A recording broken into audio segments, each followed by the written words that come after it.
Y fue llamado aquel lugar Pérez Uza hasta hoy. Esto es el quebrantamiento de Uza. Y temiendo David a Jehová aquel día, dijo: ¿cómo ha de venir a mí el arca de Jehová? De modo que David no quiso traer para sí el arca de Jehová a la ciudad de David, y lo hizo llevar David a casa de Obed Edom Geteo. Y estuvo el arca de Jehová en casa de Obed Edom Geteo 3 meses, y bendijo Jehová a Obed Edom y a toda su casa. Amén.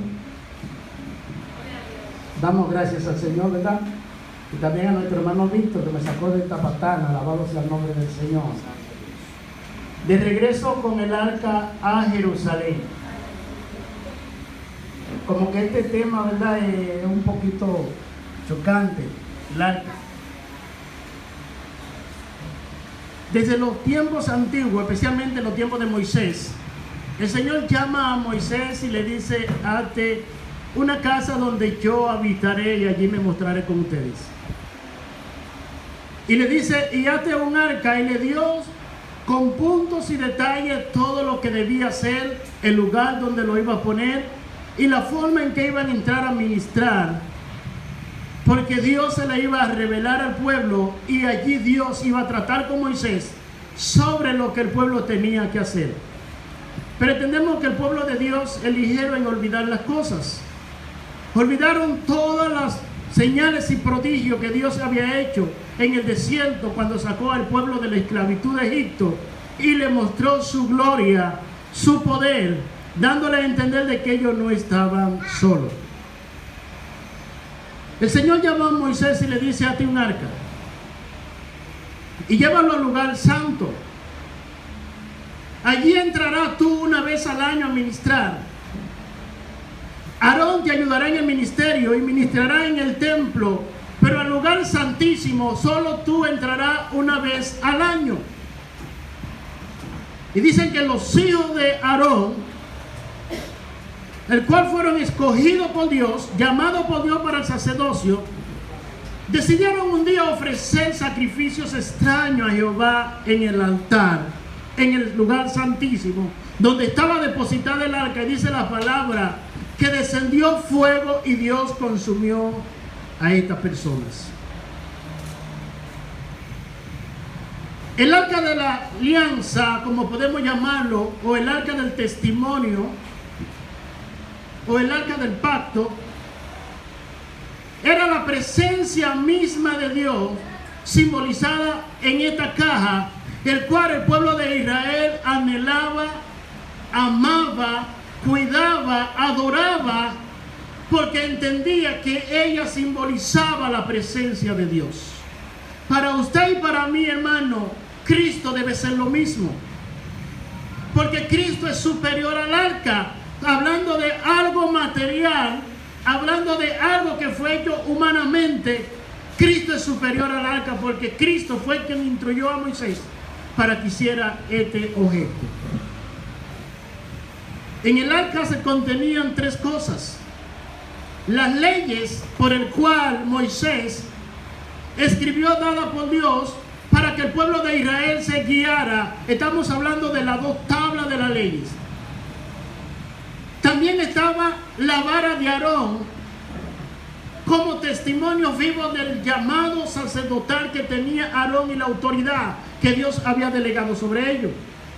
También en el arca había una urna de manás, el cual simbolizaba el alimento y las provisiones que Dios iba a tener para el pueblo de Israel, que mientras el pueblo le sirviera a Dios y andara en los estatutos y en los caminos de Dios, no faltará provisiones alguna.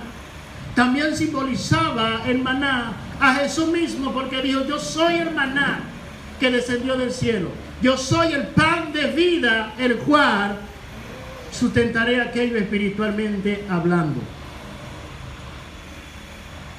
La vara de Aarón, dice la palabra que el Señor le dijo a Moisés: escoge entre los líderes 12 príncipes y que cada uno traiga su vara delante de mí y métela al altar allí donde está el arca del pacto, y aquella que floreciere, entonces en aquella yo me glorificaré.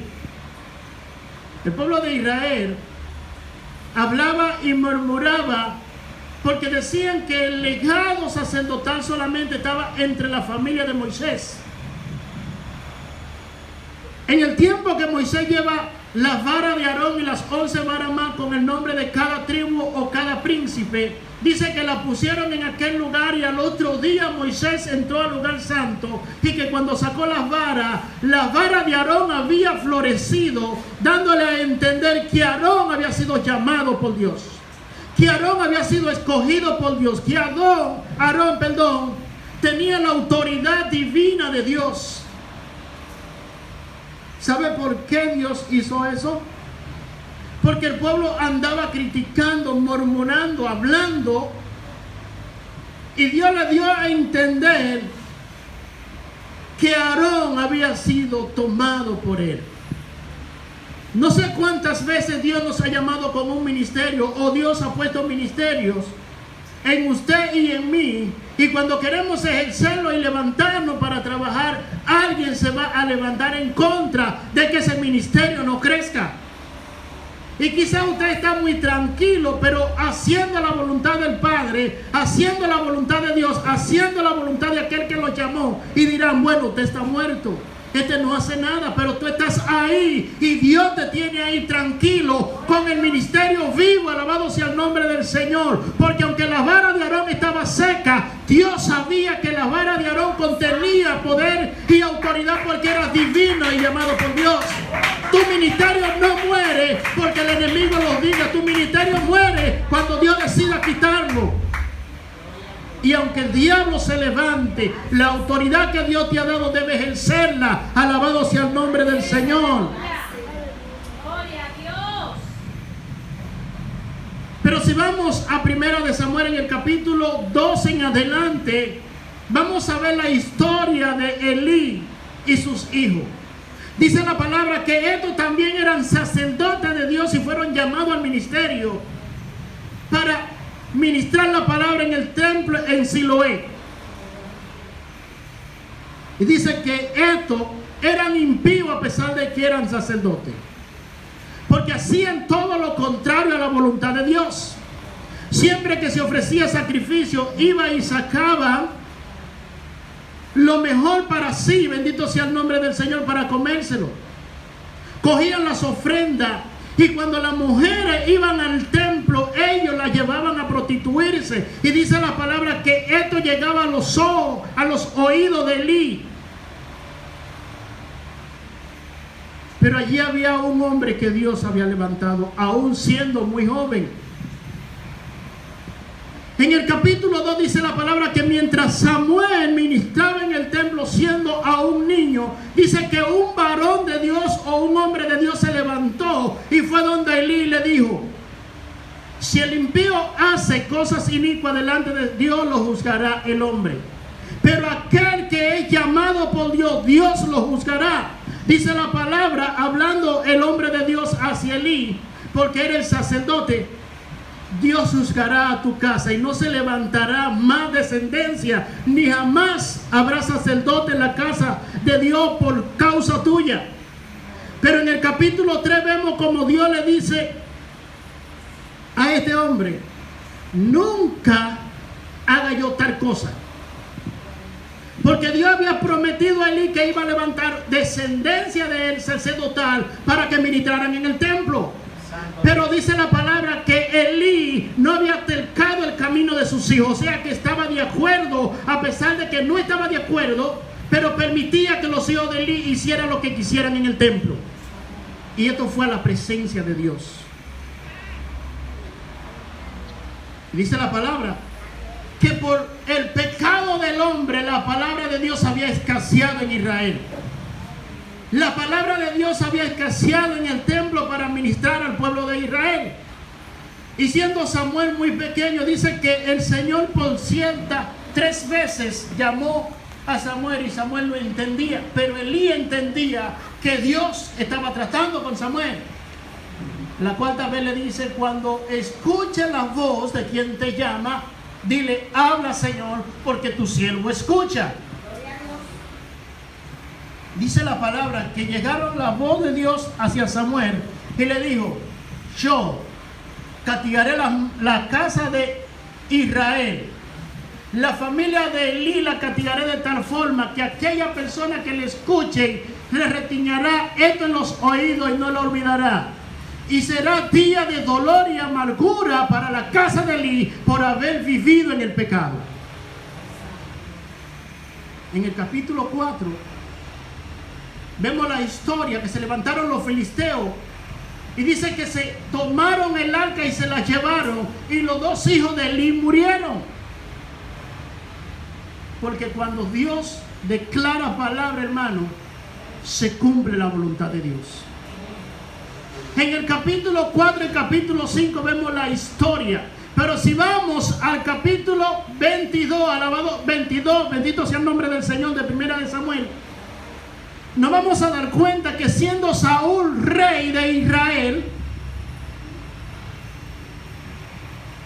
dice que fue a la casa de Amón y allí mató 85 sacerdotes, tanto a Abiatar, descendiente de Elí, y tanto a Eleazar, también descendiente de Elí, y allí murieron todos. Y fue a la ciudad de Nahor, donde era la ciudad de los profetas. Dice la palabra que allí mató hombres, mujeres, niños y todo lo que respiraba, porque Dios había profetizado contra la casa de Elí. Dice la palabra que los filisteos duraron 6 meses con el arca allá en su tierra. La llevaron al templo donde estaba Dagón, el cual ellos adoraban, y dice que Dios lo derribó. Ellos, entendiendo que la mano de Dios estaba sobre ellos, decidieron devolver el arca. Pero en ese proceso dice la palabra que Dios lo hirió con tumores. Y decían, ¿qué vamos a hacer? No podemos quedarnos con el arca aquí en nuestra ciudad porque Dios acabará con nosotros. Y llamaron a los sabios que ellos tenían, los sacerdotes, que ministraban en el templo de Dagón, hombres impíos. Se llenaron de sabiduría y dijeron, no vamos a devolver el arca vacía. Hagamos figura de oro y devolvamos al arca. Y dice que el pueblo de Israel vio cuando descendía el arca y se llenaron de gozo. Y le dieron la noticia a David de que el arca los filisteos la habían devuelto. Y dice que David llamó a sus hombres y decidió ir a buscar el arca. Y que venían cantando y danzando y dando glorias a Dios, porque el arca había regresado a Jerusalén. Pero Usa era de la descendencia de Elí. Y dice la palabra que mientras llevaban el arca, los bueyes tropezaron y el arca se iba a caer. Y cuando Usa tocó el arca, dice la palabra que Dios consumió a este hombre, porque era de la descendencia de Elí. La palabra de Dios se cumple, aunque sea para mal o bien en nuestra vida. Nos toca a usted y a mí caminar bajo la voluntad de Dios. ¿Y por qué yo dije ahorita que el pueblo de Israel es rápido en olvidar los mandamientos de Dios? Cuando Dios llama a Moisés, le dice, Moisés, hazte un arca con 2 querubines, uno al frente del otro, y con sus alas 2 abiertas y 2 que se cubren el rostro. Cúbrela de oro, y sobre las esquinas del arca pon 4 argollas y haz 2 varas, y mete las varas sobre las argollas para que me carguen el arca. Pero ellos olvidaron el mandato de Dios y subieron el arca en una carreta, alabado sea el nombre del Señor. Si Dios te dijo, lleva la cruz, llévala tú. No se la dé a otro porque es parte de tu ministerio. No se la dé a quien Dios tiene que dársela, porque hace la voluntad del Señor aunque no quiera. ¿O usted cree, cuando estábamos hablando ahorita sobre la historia de que Jesús dijo, Señor, si es necesario, pasa de mí esta copa y más se haga tu voluntad? Es que Jesús sabía por lo que iba a atravesar humanamente. A veces queremos tirar el ministerio, pero no lo tire, porque el enemigo está esperando que tú te descuides, alabado sea el nombre del Señor, para darte un trancazo.